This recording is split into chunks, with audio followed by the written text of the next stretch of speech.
Taas na 1, 2, 1, 8. So, 1, siya, ang frequency niya, hindi siya calibrated. Sa salao, 1, 8, oh.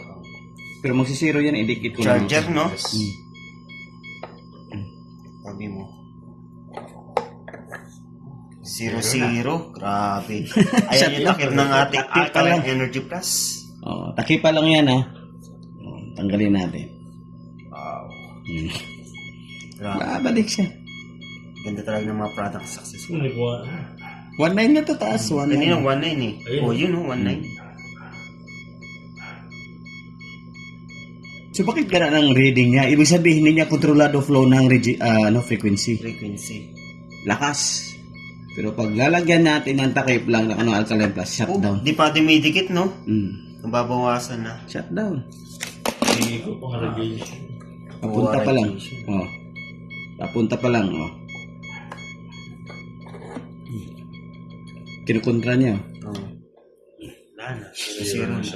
Grabe. Ganyan kayo ganda makasuccess ang ating Alkaline Energy Plus.